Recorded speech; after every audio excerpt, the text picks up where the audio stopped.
لا حول ولا قوة إلا بالله العلي العظيم. بسم الله الرحمن الرحيم.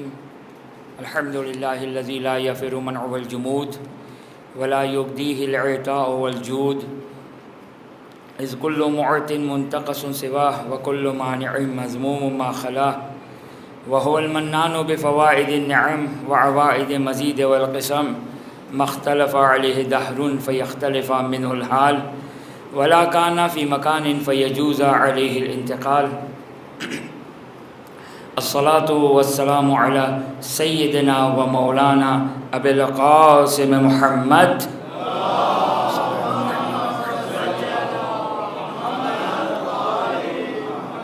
وعلى أهل بيته الطيبين الطاهرين، لا سيما مولانا ومولى الكونين أبي الحسن والحسين أمير المؤمنين علي بن أبي طالب عليهم السلام.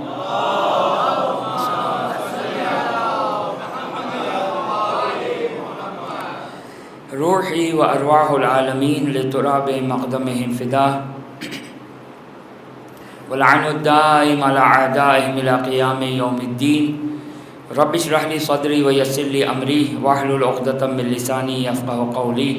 بسم الله الرحمن الرحيم. اللهم كن لوليك الحجة ابن الحسن صلواتك عليه وعلى آبائه في هذه الساعة وفي كل ساعة وليا وحافظا وقائدا وناصرا ودليلا وعينا، حتى تسكنه أرضك طوعا وتمتعه فيها طويلا.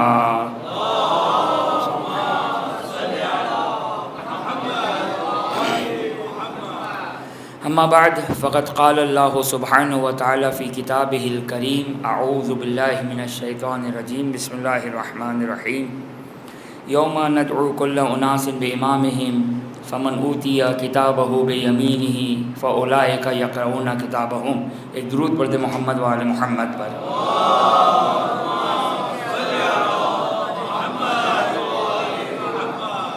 ہماری گفتگو غیبت امام میں اس غیبت کی طولانی جو آزمائش اور امتحان کا سبب ہے، یہ غیبت کے جو جس کی خبر معصومین نے دی، بالخصوص جس طرح اکثر دین کی تعلیمات بالخصوص چھٹے امام کی روایت یا پانچویں امام کی روایتوں کے ذریعے سے ہمارے پاس پہنچی، انہی ائمہ نے اس طویل غیبت میں مومنین کو خصوصی طور پر ہوشیار کیا. میں اپنے بچوں اور جوانوں کے لیے جو بھی میرے ذہن میں ایک بات آئی کہ دیکھیں، کل بھی میں نے یہ بات عرض کی تھی، آج مجھے تھوڑی شاید اس پہ دوبارہ سے وضاحت کرنی پڑے گی، لیکن قبل اس کی کہ میں یہ وضاحت کروں،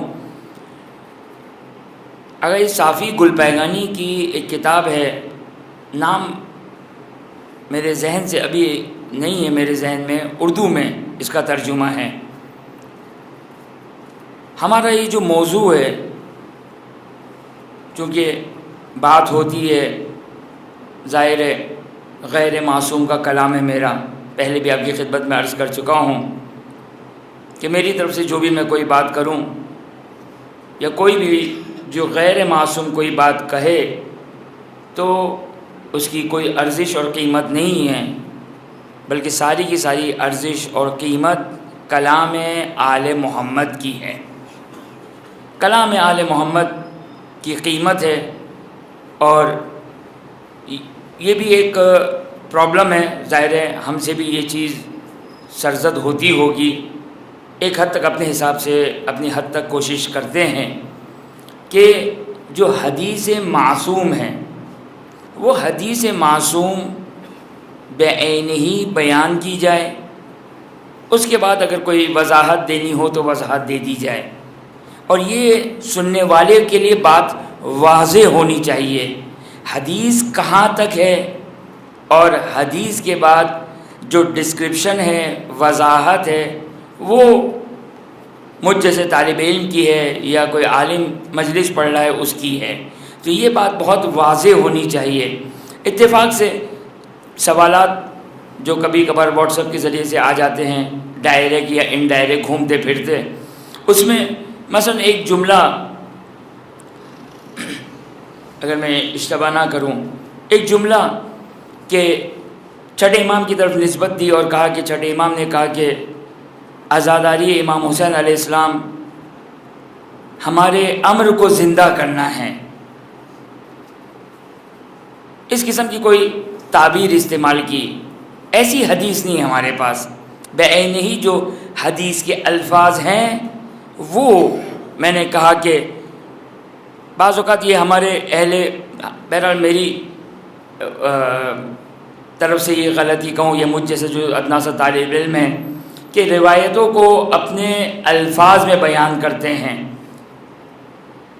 یہ ایک بہت بڑا مسئلہ ہے اور دشواری پھر ہمیں ہوتی ہے کہ جب ہم روایت لے کر آتے ہیں تو روایت کے مقابلے میں جو ہم نے ذہن میں روایت بنائی ہوتی ہے اس روایت کو لے کر آتے ہیں اور کہتے ہیں کہ مولانا آپ نے یہ کہا جبکہ روایت یہ ہے.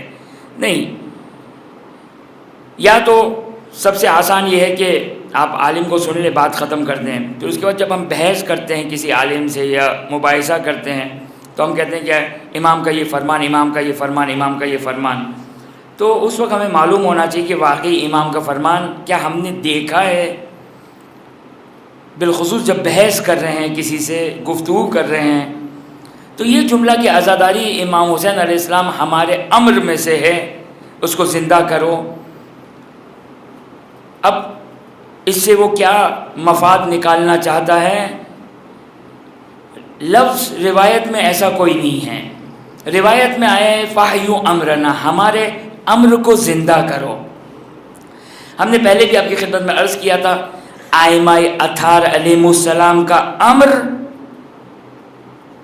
نماز، روزہ، حج، زکوٰۃ، کل دین، توحید سے لے کر قیامت تک، نماز سے لے کر امر معروف و نہی عن المنکر تک، یہ امر دین ہے.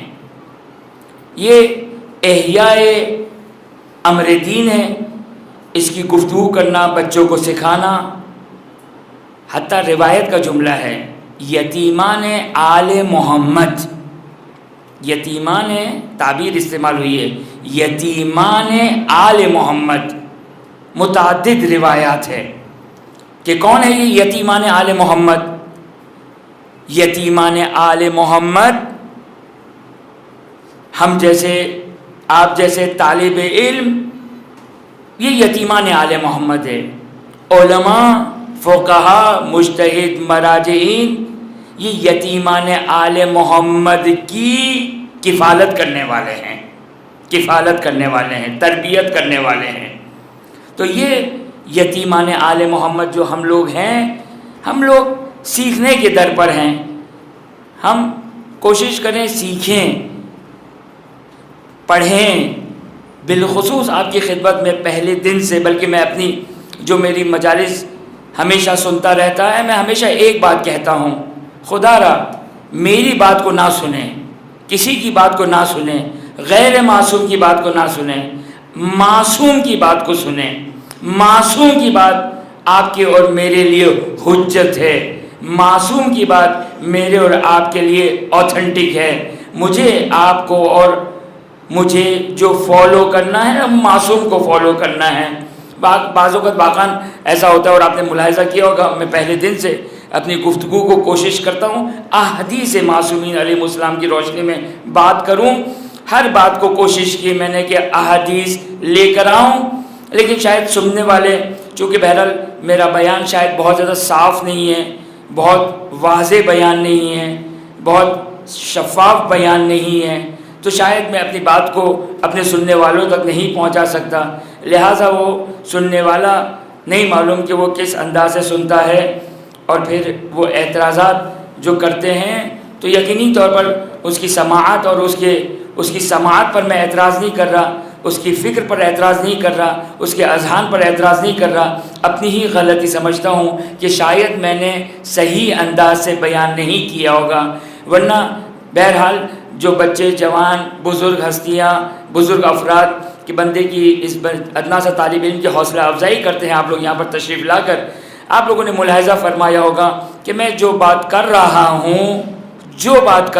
ہوں کوشش کرتا ہوں کہ قرآن اور حدیث اور پھر علماء کے اقوال کے ذریعے سے، کہ اگرچہ علماء کے اقوال، یاد رکھیے گا، علماء کے اقوال 3 چیزیں نہیں ہیں کہ ہمارے پاس 3 چیزیں ہو، ایک قرآن، ایک حدیث اور ایک اقوال علماء، نہیں، اقوال علماء جو ہیں وہ صرف اور صرف 4 معصومین کی تعلیمات سے حاصل شدہ ہے، کیونکہ وہ بزرگان 50 لیکن یاد رکھیے گا، ایک عالم، 2 عالم ممکن ہے غلطی کر سکے، لیکن ایک بات یاد رکھیے گا کہ جب ہمارے سارے فقہا مل کر ایک بات کہہ رہے ہوں تو پھر پتہ چل جاتا ہے، یقین ہو جاتا ہے کہ جب سارے فقہا مل کر ایک بات کہہ رہے ہوں تو یہ بات حتماً امام معصوم سے لی ہے، جس کی ایک مثال میں آپ کی خدمت میں عرض کر دوں کہ جیسے مثال کے طور پر جنہوں نے کتاب دیکھی ہو عزاداری از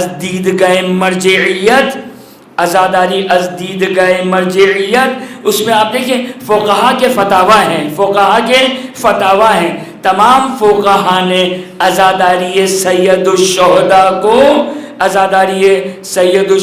کو شاعر اللہ سے تعبیر کیا ہے، عزاداری سید الشہداء کو شاعر اللہ سے تعبیر کیا ہے۔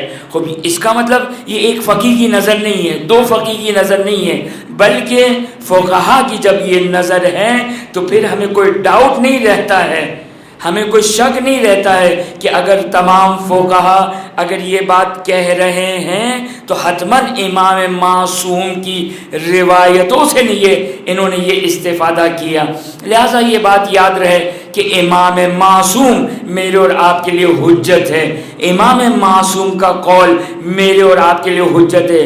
خدا را جب ہم مجلس سنیں، دیکھیں ہوتا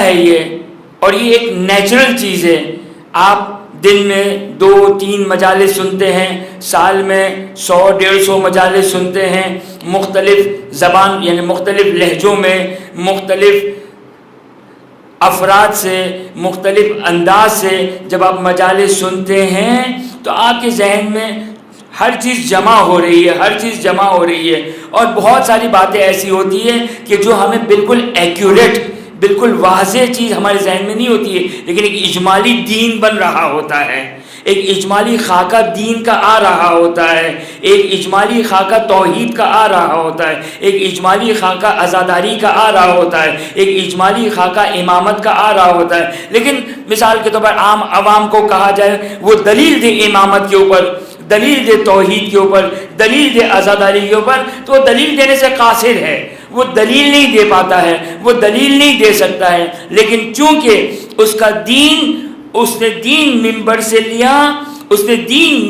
لیا، لہٰذا اس نے امامت کو سیکھ لیا، عزاداری کو سیکھ لیا، تو یہ ایک جو ذہن میں ایک تصویر بنتی ہے، ذہن میں جو دین کی ایک تصویر بنتی ہے، خوب یہ آپ لوگوں کے لیے، آپ لوگوں کی مجبوری ہے کہ آپ پورا دن جاب کرتے ہیں، بچے کالج جاتے ہیں، اسکول جاتے ہیں، یونیورسٹی جاتے ہیں، اس کے بعد مجلس میں آتے ہیں، تو ظاہر ہے انسان کا ذہن ایک حد تک صلاحیت رکھ کرتا ہے کہ انسان ان باتوں کو سمجھے، ان باتوں کو ہضم کرے، لیکن بہرحال میرا کہنے کا مقصد یہ ہے کہ آپ لوگ ملاحظہ کریں کہ میں از اول تا آخر، یعنی آپ لوگ کام سے آئے ہیں، جاب سے آئے ہیں، تھکے ہوئے ہیں، میں اپنی اس تقریر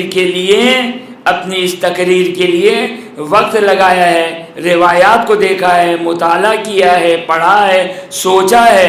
کہنے کا میرا مقصد یہ ہے کہ ظاہر ہے جس انداز سے میں دیکھ رہا ہوں، یقینی طور پر یہ ممکن نہیں ہے آپ لوگوں کے لیے کہ آپ بعین ہی اسی انداز سے لیں، اور کئی مرتبہ ایسا ہوتا ہے مولانا آپ نے ایسی بات کہی جبکہ ہم نے ایسی بات نہیں کہی ہوتی ہے، تو قصور آپ لوگوں کا نہیں ہے، کیونکہ آپ لوگوں کے ذہنوں میں بہت ساری باتیں ہوتی ہے، اور جس ظاہر ہے ہماری تو چونکہ ہمارا صبح سے لے کر شام تک ایک تقریر بنانا ہے، گفتگو بنانا ہے، کس طرح گفتگو کرنا ہے، ظاہر ہے آپ بعین ہی ایک جنرل سی چیز ہے، جب ٹیچر اسکول میں، کالج میں ٹیچنگ کر رہا ہوتا ہے، ایک فارمولا سکھا رہا ہوتا ہے، چاہے فزکس کا فارمولا ہو، کیمسٹری کا فارمولا ہو، میتھمیٹک کا فارمولا ہو، تو جو ٹیچر ہوتا ہے اس کو اس فارمولے کی حقیقت پتہ ہے، اس فارمولے کی ڈیپتھ پتہ ہے، اس فارمولے کے صدر اور ذیل پتہ ہے، اس فارمولے کی حقیقت پتہ ہے، لہٰذا وہ شاگرد کو زیادہ سے زیادہ تھوڑی حد تک فارمولا سمجھا سکتا ہے، اس کی حقیقت کو، اس کی ماہیت کو، اس کی اصلیت کو نہیں سمجھا سکتا ہے۔ لہٰذا یہ ایک نیچرل سی چیز ہے، جو پڑھانے والا ہوتا ہے اس کا ظاہر ہے جس انداز سے وہ سوچ رہا ہوتا ہے، جو اسٹوڈنٹس ہوتے ہیں وہ اس انداز سے نہیں لیتے ہیں۔ لہٰذا بہرحال ہم کوشش یہ کرتے ہیں، اور پہلے دن سے آپ نے سنا، میں تو آپ لوگوں کو بھی یہی کہتا ہوں، میری بھی یہ کوشش رہتی ہے کہ جو بات کہی جائے، جو بات سنی جائے، جس بات پہ عمل کیا جائے، کوشش کیا جائے کہ وہ کلام امام، کلام ائمہ اطہار علیہ الصلوۃ والسلام ہونے چاہیے۔ ایک درود پڑھتے محمد و آل محمد پر۔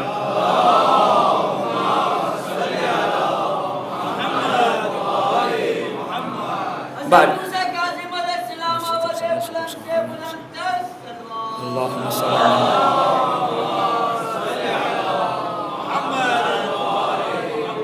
خب یہ جو غیبت کا دور ہے، یہ غیبت کا دور ہے، انسان تھوڑا سا تأمل کرے، تھوڑا سا سوچے۔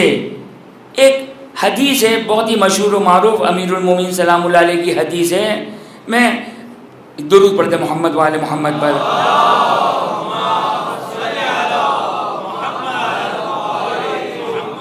یہ حدیث میں اپنے بعض سننے والوں کے لیے پیش کرنا چاہتا ہوں کہ اور بہرحال سبھی کے لیے ہے، اگرچہ اس حدیث کی خود ایک تشریح اپنے مقام پر چاہیے۔ انظر ما قیل لا تنظر من قال، دیکھو کیا بات کہی جا رہی ہے، کیا بات کہی جا رہی ہے، یہ دیکھو، یہ مت دیکھو کہ کون کہہ رہا ہے۔ اب میں نے کیا کہی بات؟ میں نے کہا کہ میں جو بات کروں گا اپنی حد تک، معصوم نہیں ہوں، اپنی حد تک کوشش کروں گا قرآن سے ہوگی یا حدیث سے ہوگی۔ یہ ہو گیا ماقیل، دیکھو کہ یہ بات لاجیکل ہے یا لاجیکل نہیں ہے۔ یہ بات کہ جو بات کہوں گا قرآن سے ہوگی یا حدیث سے ہوگی، یہ بات لاجیکل ہے یا نان لاجیکل ہے، یہ ہے ماقیل۔ دیکھو کیا کہہ رہا ہے، یہ مت دیکھو کہ یہ فلانی کہہ رہا ہے، یہ ہمارا ہم عقیدہ نہیں، یہ ہمارے ساتھ نظریاتی اختلاف کرتا ہے، اس کی بات جو کہ وہ صحیح نہیں کیونکہ یہ صحیح آدمی نہیں ہے۔ نہیں، منقال کو مت دیکھو، منقال کون کہنے والا ہے مت دیکھو، یہ دیکھو کہ آئے یہ جو بات کہی جا رہی ہے کس دلیل کے ساتھ کہی جا رہی ہے، کس حدیث کی روشنی میں یہ بات کہی جا رہی ہے۔ دیکھیں اگر اس حدیث کے ساتھ یہ بات کہی جا رہی ہے تو چاہے ہمارے، میں پہلے بھی کہہ چکا ہوں، میرے بچے اور جوان، میرے بچے اور جوان، خدا را آپ مجھ پر اشکال کریں کوئی حرج نہیں ہے، مجھ پر اعتراض کریں کوئی حرج نہیں ہے، لیکن ہم تیاری کریں، غیبت کی تیاری کریں، ظہور کی تیاری کریں۔ ظہور کی تیاری کیا ہے؟ ظہور کی تیاری کیا ہے؟ ظہور کی تیاری تفسیر نہیں ہے، ظہور کی تیاری حدیث نہیں ہے، ظہور کی تیاری مسائل شریعہ نہیں ہے۔ دیکھیں ایک چیز پہلے بتا دوں، ظہور کی تیاری میں ہمیں ہمارا اخلاق صحیح ہونا چاہیے، ہمارے اعمال صحیح ہونا چاہیے، ہم اپنے واجبات کو انجام دیں، گناہوں سے بچیں۔ یہ ایک اہم ترین ذمہ داری ہے کہ جو بعض روایتوں میں بیان کی کہ غیبت میں ہمارا چاہنے والا اجتہاد والورع، کوشش کرے اور پاک دامن ہو، پاک دامن ہو، ورع یعنی واجبات کو انجام دیتا ہو، گناہوں سے بچتا ہو، اور انتظار کرنے والا ہونا چاہیے۔ غیبت میں جو ذمہ داری لگائی، انتظار کرنے والا ہونا چاہیے۔ یہ ظمہ داری سب کی ذمہ داری ہے، لیکن دیکھیں یہ ایک شرعی ذمہ داری ہے، لیکن میں تفسیر سیکھوں، میں حدیث سیکھوں تاکہ ظہور میں امام کے ساتھ نہیں، اس کا ظہور سے کوئی تعلق نہیں ہے۔ وہ چیز جو ظہور سے تعلق رکھتی ہے، جو روایتوں سے استفادہ ہوتی ہے، اور میں نے آپ کی خدمت میں یہ روایت نہیں پڑھی، لہٰذا آج اسی روایت سے آغاز کرتا ہوں۔ اگر میں نے پڑھ لی ہو تو مجھے یاد دلا دیے گا، گمان کبھی ہے کہ حدیث میں نے یہاں نہیں پڑھی، کہ غیبت کے زمانے کی تیاری کیا ہے۔ غیبت کے زمانے کی تیاری کیا ہے؟ غیبت کے زمانے کی تیاری یہ ہے کہ ہم حجت خدا کے سامنے ادب کو سیکھیں. حجت خدا کے سامنے بولنا نہ سیکھیں, بلبل کی طرح زبان کھولنا نہ سیکھیں. یہ کمال نہیں ہے. کمال یہ ہے کہ حجت خدا کے سامنے ادب کرنا سیکھیں. حجت خدا کے سامنے انسان کو اگر معلوم بھی ہو تو خاموش رہنا سیکھے. معلوم بھی ہوتا ہے کلاس میں کہ جب ٹیچر پڑھا رہا ہوتا ہے تو کچھ اسمارٹ بچے ہوتے ہیں, کچھ بہت ہی اسمارٹ بچے ہوتے ہیں, وہ استاد سے دو قدم آگے بڑھنے کی کوشش کرتے ہیں, یا استاد جب پڑھا رہے ہوتے ہیں تو ساتھ ساتھ چلنے کی کوشش کر رہے ہوتے ہیں اور بول بھی رہے ہوتے ہیں. تو یہ اسمارٹ بچے ہوتے ہیں. وہ اب دنیاوی پڑھائی کی حد تک صحیح ہے, دنیاوی پڑھائی کی حد تک صحیح ہے, لیکن جب امام معصوم آئے حجت خدا کے سامنے اسمارٹنس, حسن, کمال, فضیلت خاموشی ہے. خاموشی ہے, ادب ہے. یہ خاموشی, یہ ادب, یہ غیبت کی تربیت ہے.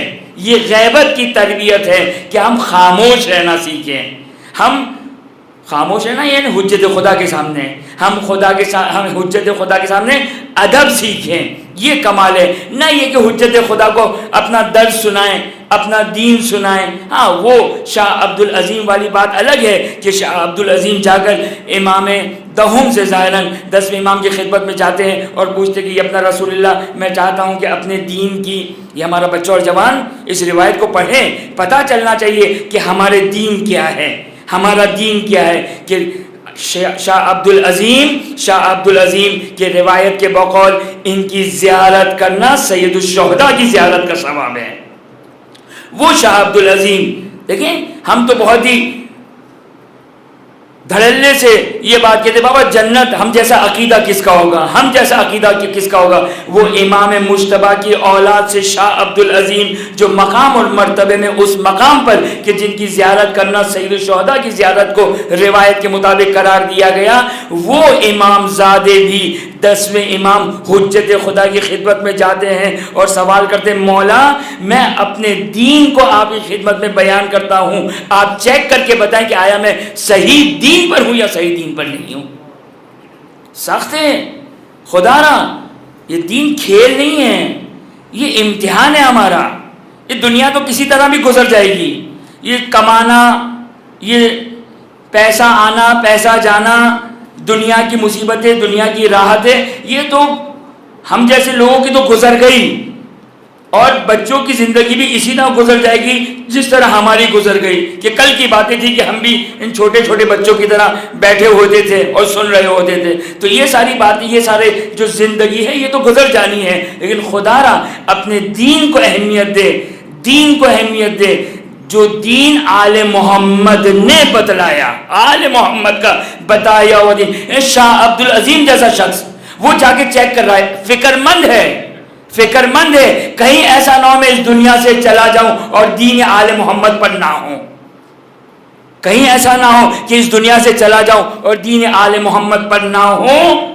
یہ فکر ہے. شاہ عبدالعظیم کو چیک کراتے اپنے دین کو کہ مولا میرا یہ عقیدہ ہے, میرا یہ عقیدہ ہے, میرا یہ عقیدہ ہے. امام تائید فرماتے ہیں. لہٰذا دیکھیں اس روایت کو, شاہ عبدالعظیم والی جو روایت ہے اس روایت کا مطالعہ کریں کہ کن کن چیزوں کو امام دوہم کو عرضہ کیا اور امام نے اس کی تائید کی. درود پڑھتے محمد والے محمد پر.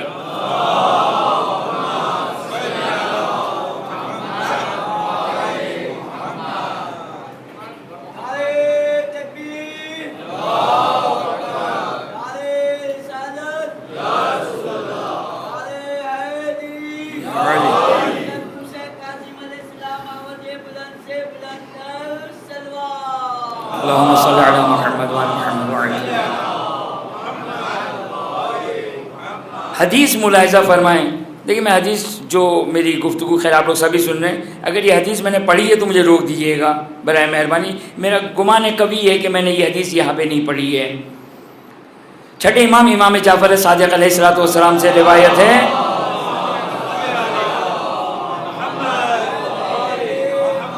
اذا قائمنا علیہ الصلوۃ والسلام استقاما استقبلہ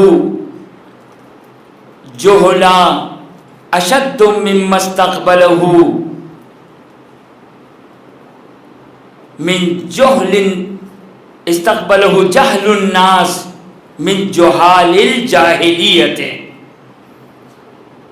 حدیث عجیب حدیث ہے، بالکل ہماری تربیت کے لیے حدیث ہے. یہ حدیث ہماری تربیت کے لیے ہے، یہ حدیث تربیت کی حدیث ہے.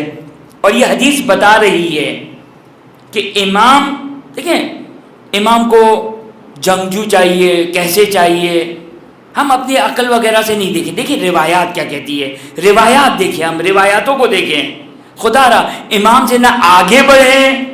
دعائے شعبانیہ، صلوات شعبانیہ جو شعبان کے مہینے میں ظہر کے وقت صلوات پڑھنا مستحب ہے، اس کا جملہ جو آپ لوگوں سے آگے بڑھا وہ بھی ہلاک ہے، جو پیچھے رہ گیا وہ بھی ہلاک ہے. لہٰذا نہ امام سے آگے بڑھیں نہ پیچھے امام کے رہ جائے، بلکہ امام کی مشیت میں، امام کی معیت میں، کہ شیعہ کا معنی ہی ہے، شیعہ کا معنی ہی ہے.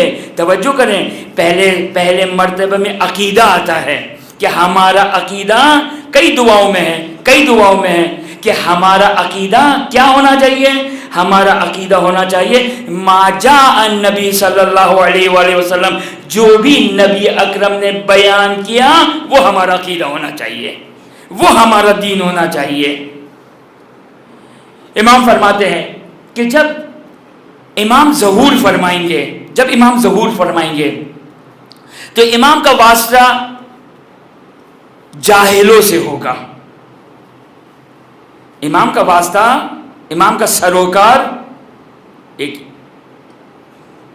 یعنی ابھی تو دنیا اتنی ترقی کر چکی ہے، نہیں معلوم کہ امام کب تشریف لائیں گے. بس دعا ہے ہم سب کی، ہم سب صبح و شام خدا کی بارگاہ میں تعجیل فرج کے لیے دعا کرتے رہیں کہ خدا امام زمانے کے ظہور میں تعجیل فرمائے. یہ اہم ترین عمل جس سے ہم بہت زیادہ غافل ہیں، بہت زیادہ غافل ہیں. اہم ترین عمل ہماری غیبت، اہم ترین عمل جو غیبت میں ہمارے لیے ہے وہ تعجیل فرج کے لیے دعا کرنا. تعجیل فرج صبح و شام کوشش کریں، ہر نماز کے بعد دل کی گہرائیوں کے ساتھ کم از کم ایک مرتبہ کہیں اللہم عجل فرجک، اللہم عجل فرجک، کہ خدایا، خداوندہ آخری حجت کے فرج میں تعجیل فرما. اللہم عجل لولیک الفرج، اللہم عجل لولیک الفرج، کہ خدایا اپنے ولی کے فرج میں تعجیل فرما. یہ صبح و شام ہمیں دعا کرنا چاہیے. اور اس دعا کے کیا فوائد ہیں وہ انشاءاللہ آپ کی خدمت میں بیان کروں گا، کیونکہ خالی دعا تو ہمیں سمجھ میں نہیں آتی. اب فائدے کچھ آئیں گے دنیاوی تو شاید ہمیں یہ پھر کوئی دعا میں مزہ بھی آئے گا، کوئی اٹریکشن پیدا ہوگا. لہٰذا آئمہ نے بھی بیان کیا کہ اس دعا پڑھنے کا کیا فائدہ ہے، وہ انشاءاللہ آپ کی خدمت میں بیان کروں گا. لیکن توجہ کریں، اہم ترین ذمہ داری کیا ہے؟ یہ حدیث، چھٹے امام کی یہ حدیث، کہ جب امام ظہور فرمائیں گے تو امام کا واسطہ، امام کا سروکار، ہم صبح و شام دعا کرتے ہیں تعجیل فرج کے لیے، اصحاب امام زمانہ کے لیے. اب امام کا سروکار کن لوگوں سے ہوگا؟ چھٹے امام فرماتے ہیں جہل الناس، جاہل لوگوں سے ہوگا، جاہل لوگوں سے ہوگا. اچھا، کس امام نے اب کمپیریزن کیا، کمپیریزن کیا. جاہل کہتے ہیں کہ اشد مما استقبلہ رسول اللہ، کہ رسول خدا کا واسطہ جاہلوں سے تھا، رسول خدا کا واسطہ جاہلوں سے تھا. چھٹے امام فرماتے کہ رسول خدا کا واسطہ جو جاہلوں سے تھا، وہ کیسے جاہل تھے رسول کے زمانے کے؟ پہلے رسول کے زمانے کے جاہل کے بارے میں رسول کیا چھٹے امام کیا فرماتے ہیں کہ جب رسول مبعوث فرمائے تو جاہلوں سے واسطہ تھا. کیا امام نے فرمایا؟ جہال الجاہلیہ، مضاف مضاف الیہ، جہال الجاہلیہ، یہ رسول کے زمانے کے جاہل تھے. اب دیکھیں کتنی شدت ہے، کتنی شدت ہے اس زمانے کے جاہلوں کی. رسول کے زمانے کے جاہلوں کی شدت کیا ہے؟ امام فرماتے ہیں جہال الجاہلیہ، جاہلیت کے دور کا جاہل، جاہلیت کا دور کا جاہل. دیکھیں ایک تو پڑھے لکھے دور کا جاہل ہوتا ہے تو تھوڑا بہت کچھ سیکھتا ہے, تھوڑا بہت اس کو پتہ ہوتا ہے. مثال کو اگر کوئی ان پڑھ ہے آج کے دور کا تو بھی اس کو بہت کچھ معلوم ہے, اس کو موبائل چلانے آتا ہے, اس کو تھوڑا بہت کمپیوٹر چلانے آتا ہے, بہت کچھ چلانا. تو یہ پڑھے لکھے ماحول کا جاہل. ایک ہوتا ہے جاہلیت کا دور کا جاہل, تو کتنا بڑا جاہل ہوگا. چھٹے امام نے نہیں کہا جاہلیت کے دور کا جاہل نہیں, بلکہ کہا جہال الجاہلیہ. جہال مبالغے کا صیغہ ہے, مبالغہ. ایک ہوتا ہے جاہل, جاہل. جہال کس کو کہتے ہیں؟ بہت بڑا جاہل. ہم بھی اپنے روزمرہ کی زندگی میں کہتے ہیں, جب اگر ہم اسکوٹر پہ جا رہے ہوں, گاڑی میں جا رہے ہوں, کوئی اسکوٹر والا ایک دم گزر جائے تو انتہائی نمبر کا جاہل تھا. تو یہ بڑا جوحال, جوحال. اب کل آپ لوگ جوحال کہیں گے تو سامنے والے کو بھی پتہ نہیں چلے گا. جوحال, بڑا جاہل. چھٹے امام فرماتے ہیں رسول کے زمانے کے جو جاہل تھے وہ جاہلیت کے جاہل نہیں تھے, جاہلیت کے جوحال تھے, جاہلیت کے جوحال تھے. یہ چھٹے امام کے زمانے کے جاہل افراد. چھٹے امام فرماتے ہیں جب امام ظہور فرمائیں گے تو امام کا واسطہ جن لوگوں سے پڑھے گا وہ رسول کے زمانے کے جاہلوں سے زیادہ جاہل ہوں گے. رسول کے زمانے کے جاہلوں سے زیادہ جاہل ہوں گے. خدا خیر کرے. اتنی ترقی ہو گئی ہے, زمانہ اتنا پڑھا لکھا ہو گیا ہے, اتنی ترقی ہو رہی ہے, چھٹے امام اس پڑھے لکھے کو جاہل کہہ رہے ہیں. اب راوی نے بڑا لاجیکل سوال کیا, کیف یمکن یبنا رسول اللہ, کیسے پاسبل ہے, ہاؤ اٹ از پاسبل, کیسے ممکن ہے. اچھا چھٹے امام سے یہ سوال کرنے والا, چھٹے امام کا دور ایک پڑھا لکھا دور تھا, چھٹے امام کا دور پڑھا لکھا دور تھا, تعلیمات آ چکی تھی. اب چھٹے امام کے دور کا صحابی وہ برداشت نہیں کر سکا کہ بعد والے زمانے کو جاہل کہا جائے. اگر وہ صحابی آج کے زمانے میں یہ حدیث سنتا تو غش کھا کے گر جاتا. اتنے پڑھے لکھے انسان, اتنے ایجوکیٹڈ انسان, اتنے کلچرڈ انسان, اتنے پڑھے لکھے لوگ. اچھا اب راوی نے سوال کیا کیف یمکن. اب دیکھیں جاہلیت کی ڈیفینیشن دیکھیں, امام کس کو جاہل جاہل کہہ رہے ہیں. آپ لوگوں سے گزارش ہے دس بستہ ایک زحمت کریں, آگے تشریف لے آئیں, درود پڑھتے ہوئے محمد و آل محمد پر.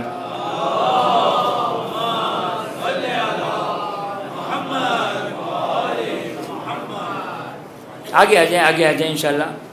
کوئی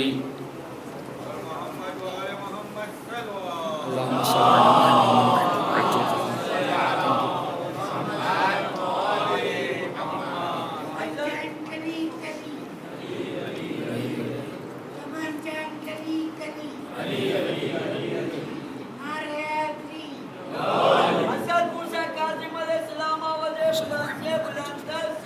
اللہم صل علی محمد وعجل فرجہ. اچھا اب جاہلیت, اب یہ تو پتہ چل گیا کہ چھٹے امام جس جاہل کی طرف اشارہ کرنا چاہتے ہیں وہ کوئی ایسا نہیں کہ جس کو کھانے کا ڈھنگ نہیں, جس کو پہننے کا ڈھنگ نہیں, جس کو بولنے کا ڈھنگ نہیں, یہ مراد تو نہیں ہے. سوال کیا یہ اپنا رسول اللہ کیسے ممکن ہے. امام فرماتے ہیں کہ جب رسول مبعوث ہوئے تھے تو رسول کے زمانے کے جو جاہل تھے وہ بتوں کی پرستش کرتے تھے, پتھروں کی عبادت کرتے تھے, لکڑیوں کی پرستش کیا کرتے تھے. یہ جاہل تھے, لیکن یہ اتنے بڑے جاہل نہیں, اگرچہ یہ بھی جاہلیت کے دور کے جوحال تھے, جاہلیت کے دور کے جوحال تھے. اس سے بڑا امام سے جب سروکار, امام کا جن لوگوں سے سروکار ہوگا وہ لوگ کون ہوں گے. چھٹے امام فرماتے ہیں وہ کون ہوں گے, وہ کہیں ہم نہ ہو. ہمارا آج کا پڑھا لکھا, کون سا پڑھا لکھا, میں کالج یونیورسٹی کے پڑھے لکھے کی بات نہیں کر رہا, میں پڑھا لکھا قرآن کی تفسیر, قرآن حدیث, روایات, فقہ, دین, شریعت, یہ پڑھا لکھا. امام فرماتے ہیں جب امام ظہور فرمائیں گے تو ان کا جہلا سے واسطہ, جاہلوں سے واسطہ پڑے گا. راوی پوچھتا ہے کیسے, کہ جب امام کوئی حکم فرمائیں گے, امام جب کوئی اقدام کریں گے, امام جب کوئی کام کریں گے تو لوگ امام کو قرآن دکھائیں گے، مولا آپ یہ کہہ رہے ہیں، قرآن تو یہ کہہ رہا ہے. امام سے بحث کریں گے، امام سے احتجاج کریں گے، یعنی قرآن ناطق کو قرآن صامت پڑھائیں گے. دیکھیں الحمدللہ ہمارا معاشرہ ترقی کر رہا ہے. پہلے ہمارے یہاں ہمارے بوڑھے بزرگ اتنی دین کی معلومات نہیں رکھتے تھے. آج کے جوان دین کی معلومات رکھتے ہیں، قرآن کی آیتیں حفظ ہیں، حدیثیں یاد ہیں، روایات یاد ہیں، واقعات یاد ہیں.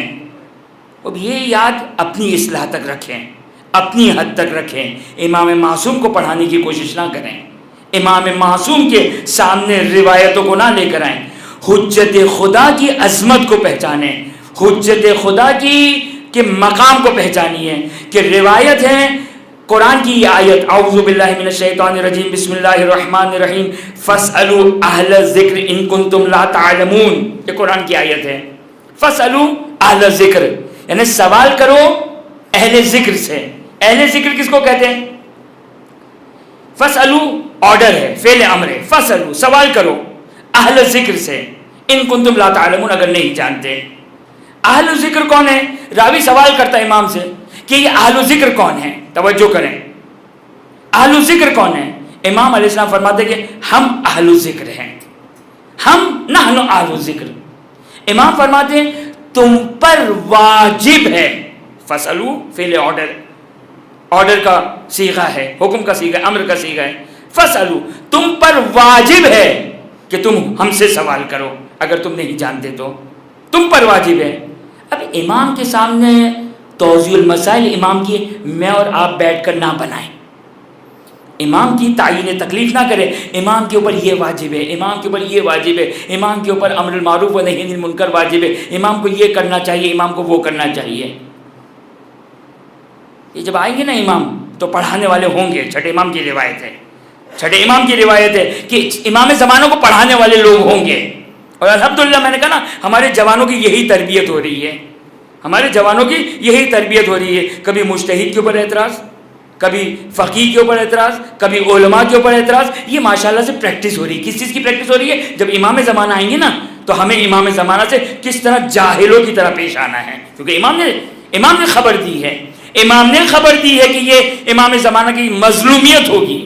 یہ امام زمانہ کی مظلومیت ہے. یہ امیر المومنین کے ساتھ کیا مظلومیت تھی؟ یعنی واقعاً جو باب مدینۃ العلم ہیں، باب مدینۃ العلم، امیر المومنین سلام اللہ علیہ بیابان میں جاتے ہیں. کوئی انسان نہیں تھا جو علی ابن ابی طالب کے علم کو حاصل کرتا. یہ مظلومیت امیر المومنین تھی، مظلومیت امیر المومنین تھی. اور وہ جو تاریخ میں آپ پڑھتے رہتے سنتے رہتے امیر المومنین کتنے مظلوم تھے. لیکن یاد رکھیے گا امیر المومنین 11 اماموں کے امام کی امامت اور امام زمانے کی امامت ایک بنیادی فرق ہے. روایتوں نے بیان کیا بنیادی فرق ہے.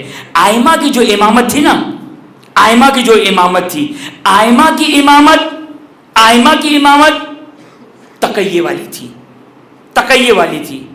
لیکن زمانے کی جو امام کی امامت کا دور ہوگا وہ تلوار کے زور پر ہوگا، وہ تلوار کے زور پر ہے.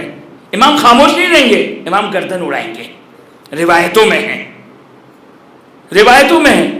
اہل بصائر صاحبان علم جب امام تعلیمات دیں گے قبول نہیں کریں گے. صاحبان علم جب امام پڑھائیں گے قرآن کی تفسیر، قرآن کی تعلیم، احکام، دین بیان کریں گے، اہل علم قبول نہیں کریں گے. روایت کا جملہ ہے لم تستقم الا بسیف علی رقابہم، کہ اس وقت تک وہ خاموش نہیں ہوں گے جب تک امام کی تلوار ان کی گردن پر نہیں پڑے گی. بولنا کوئی حسن نہیں ہے، سیکھنا حسن ہے، سمجھنا حسن اور کمال ہے. اعتراض کرنا ہاں انسان سیکھے، سوال کرے. اعتراض کرنا یہ تو ماشاءاللہ سے وہ پریکٹس ہے کہ نعوذ باللہ من ذالک جو جہلا کا واسطہ امام زمانہ سے ہوگا. بس توجہ فرمایا آپ نے کہ امام یہ فرماتے کہ جاہلوں سے واسطہ پڑے گا، جاہلوں سے واسطہ پڑے گا. یہ غیبت کے زمانے کی تربیت ہے. سیکھیں، انسان سیکھے، ادب سیکھے، تعظیم سیکھے. مجھ جیسے طالب علم کے سامنے بحث کریں، گفتگو کریں، برا بھلا کہیں، کوئی فرق نہیں پڑتا. آپ کی خدمت میں یہ جملہ کہا تھا میں نے، یہ جملہ کہا تھا. کیا جملہ کہا تھا؟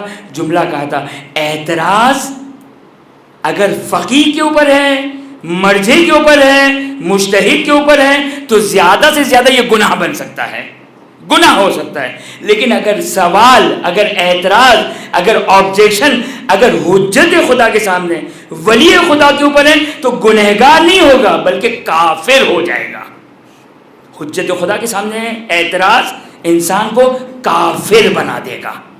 امام زمانہ پر اگر کوئی اعتراض کرے گا تو مسلمان نہیں بچے گا، وہ مسلمان نہیں بچے گا، وہ کافر ہو جائے گا. امام کی ولایت کیا ہے؟ امام کے اختیار کیا ہے کہ فَاسْأَلُوا أَهْلَ الذِّكْرِ إِن كُنتُمْ لَا تَعْلَمُونَ. آرڈر ہے، واجب ہے، امتیوں تم پر واجب ہے اہل بیت اطہار علیہ السلام سے سوال کرو، یہ واجب ہے تم پر. امام کے اختیارات کو جانیے، امام کو پڑھائیں نہ، امام کو نہ پڑھائیں. مولا اب ہم سوال کیے، ہم کوفہ سے آئے، ہم بصرہ سے آئے، ہم نیشاپور سے آئے، مولا اتنا سفر طے کر کے آئے، قرآن میں آیا واجب ہے کہ ہم سے سوال کریں. اب ہم سوال کریں، اب ہمارے سوال کا جواب دیں. امام فرماتے ہیں تم پر واجب ہے کہ تم سوال کرو، ہماری مرضی ہے کہ تمہارے سوال کا جواب دیں یا خاموش رہیں، یہ ہماری مرضی ہے. ہم پر مت پڑھانا، ہمیں مت پڑھانا. مولا آپ تو ہدایت کے لیے آئے ہیں، یہ تقریر آپ اپنے پاس رکھیے. یہ حجت خدا، یہ ولی خدا. اور ائمہ اطہار علیہ السلام کے زمانے میں یہ فرق ہے، 11 اماموں کی حکومت، 11 اماموں کی امامت اور امام زمانہ کی حکومت اور امامت. یہ روایتوں میں آیا کہ کیا کہ باقی سارے امام تقیہ میں ہیں، خاموش ہے، مصلحت الہی ہے. جیسے امیر المومنین کی خاموشی مصلحت الہی کی بنا پر امیر المومنین خاموش تھے، تو یہ 11 اماموں کی خاموشی. لیکن جب حجت خدا آئیں گے وہ ہی انتقام کے لیے رہیں، وہ آئیں گے انتقام کے لیے.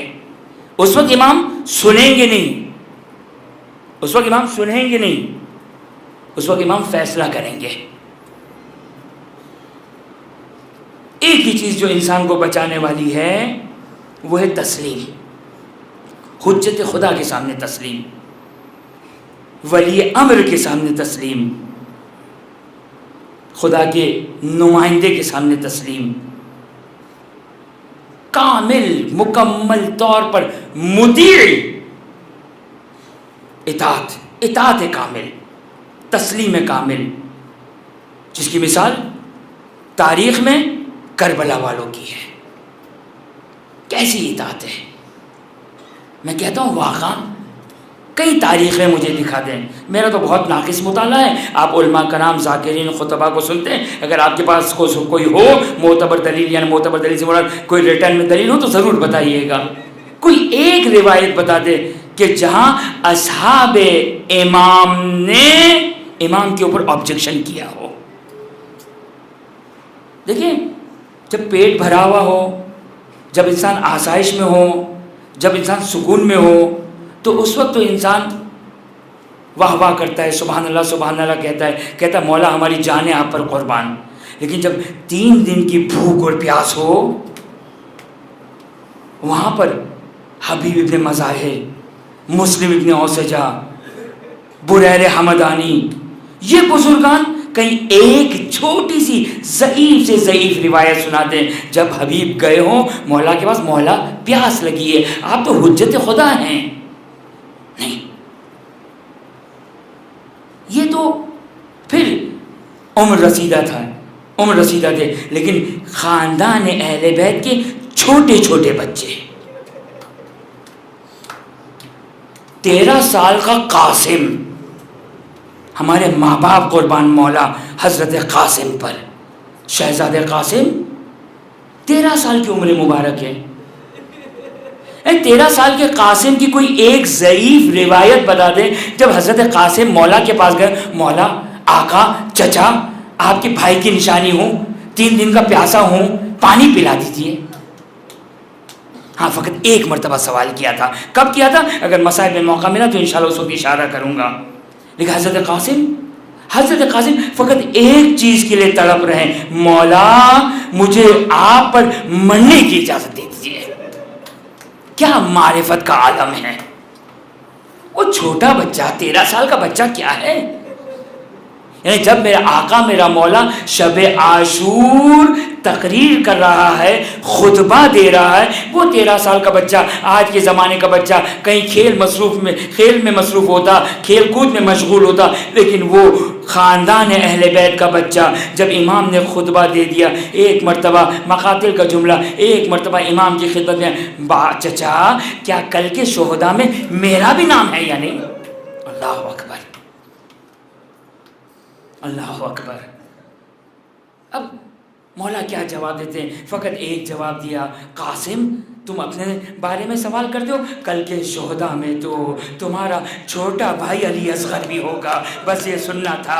غیرت مند ہاشمی ایک مرتبہ جلال میں آ گیا، کہا چچا جان کیا یہ بے غیرت قوم کیا ہمارے خیموں تک پہنچ جائے گی؟ ارے حسین نے بھی قاسم کو خاموش کروایا، حقیقت نہیں بتائی، فقط ایک جملہ کہا، بس تمہارے بھائی اصغر کو مقتل میں پانی پلانے لے جاؤں گا تو 3 بھال کا تیر آئے گا، لیکن ہاں قاسم ہاتھ جوڑ کے کہتا ہوں برداشت نہ کر سکے. ارے شام غریبہ اگر آپ ہوتے، ارے بیبیاں جب بے مخنا و چادر واہ حسینہ واہ محمدہ کرتے ہوئے خیموں سے نکل رہی ہوتی، چلے قاسم اگر آپ کربلا میں ہوتے تو آپ کے دل پر کیا گزر جاتی؟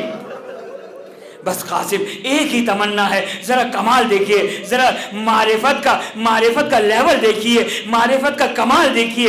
ایک ہی تمنا ہے، چھوٹا سا بچہ ہے، بھوکا ہے، پیاسا ہے، لیکن ایک ہی تمنا ہے، بس آپ پر اپنی جان کو قربان کر دوں، ولی خدا پر اپنی جان کو قربان کر دوں، حجت خدا پر اپنی جان کو قربان کر دوں. ہر شہید کے شہادت پر آتے ہیں، چچا جان مجھے بھی مرنے کی اجازت دے دیجیے، چچا جان مجھے بھی مرنے کی اجازت دے دیجیے. اللہ اللہ، ارے حسین کیسے مرنے کی اجازت دے دے؟ ایک ہی جملہ کہتے تھے، ہائے قاسم تم میرے بھائی کی نشانی ہو، جب حسن کی زیارت کرنا چاہتا ہوں تمہیں دیکھ لیا کرتا ہوں. لیکن ہاں قاسم کو اجازت نہ ملی. ذرا معرفت کا لیول دیکھیے، ذرا معرفت کا لیول دیکھیے. نہیں بلکہ کہتا ہوں مولا حسن کو اپنے بیٹے پر کیا اعتماد تھا کہ ایک مرتبہ قاسم اپنے حجرے میں آئے، غمگین ہے، افسردہ ہے، ہائے چچا مرنے کی اجازت نہیں دے رہے. ایک مرتبہ اپنے سر کو اپنے زانو پر رکھا، بابا کی وصیت یاد آ گئی، یا قاسم اذا اصابک مصیبت او علم وعلیک بالعوزہ وقراتها وحل بها وقراتها والعمل بها. قاسم جب کوئی مصیبت پڑھے نا، اللہ اکبر، کیا اعتماد تھا مولا حسن کو حضرت قاسم پر. فقط 3 سال کی عمر تھی حضرت قاسم کی جب مولا حسن نے تعویذ باندھا تھا، اور تعویذ باندھتے ہوئے کہا تھا بیٹا حسن جب کوئی مصیبت پڑھے نا اس وقت یہ تعویذ کھول لینا، اس کو پڑھ لینا، اس کے مطابق عمل کر لینا. امامت کو بھی حضرت قاسم پر کیا اعتماد تھا. کبھی حضرت قاسم نے کیا مصیبتیں 10 سال میں آئی ہوگی لیکن کبھی تعویذ نہ کھولا. آج قاسم کے لیے اتنی بڑی مصیبت، میرا چچا نرغے آدم ہے. ارے آج سے بڑھ کر اور کون سی مصیبت ہو سکتی؟ ایک مرتبہ تعویذ کھولا، تعویذ میں لکھا تھا یا قاسم اوسی کا، اے قاسم تمہیں وصیت کرتا ہوں، ارے جب دیکھنا تمہارا چچا نرغے آدم میں ہو، کوئی نہ ہو جو تمہارے چچا کی مدد کرنے والا، اپنی جان کو قربان کر دینا. ایک مرتبہ خوشی ہائے بابا کی تحریر کو لے کر حضرت کی خدمت میں آتے ہیں، چچا جان یہ بابا کی وصیت نامہ، ہاتھ جوڑ کے کہوں گا قاسم یہ وصیت نامہ نہیں، یہ موت نامہ ہے. بس ایک مرتبہ حسین نے حسن کی تحریر کو لیا، آنکھوں سے لگایا، زاروں قطار گریہ کیا. بس روایت کا جملہ ہے چچا بھتیجا اتنا گریہ کیا، فغشیہ علیہما، اتنا گریہ کیا دونوں چچا بھتیجے پر غشی طاری ہو گئی. اللہ کوئی زینب کے دل سے پوچھے، جب کوئی غش کھا جائے، جب کوئی بے ہوش ہو جائے، پانی کا چھڑکاؤ، ہائے شہزادی زینب. بس ایک مرتبہ قاسم کو تیار کیا، قاسم گئے مقتل میں، جنگ کی، ایک مرتبہ واپس پلٹ کر آئے، چچا ارے ہائے چچا حلق خشک ہو چکا ہے، کہیں سے ایک گھونٹ پانی کا بندوبست. ارے وہ مجبور چچا، آج بھائی کی نشانی ایک گھونٹ پانی انگوٹھی دی، کہا بیٹا اس انگوٹھی کو اپنے دان میں رکھ دو. قاسم چلے، جہاد کیا، گھوڑے سے گرے، یا اماں ادرکنی، یا اماں ادرکنی. چچا اپنے بھتیجے کی آخری فریاد کو پہنچے، بس یہ سننا تھا. ارے حسین برداشت نہ کر سکے، ذوالجناح بے سوار عقاب کی ماں نے دشمن قاسم پر حملہ کرنا چاہتے. ہائے قاسم، دائیں طرف کے گھوڑے، بائیں طرف کے گھوڑے، قاسم کا لاشا، واہ محمد واہ علی.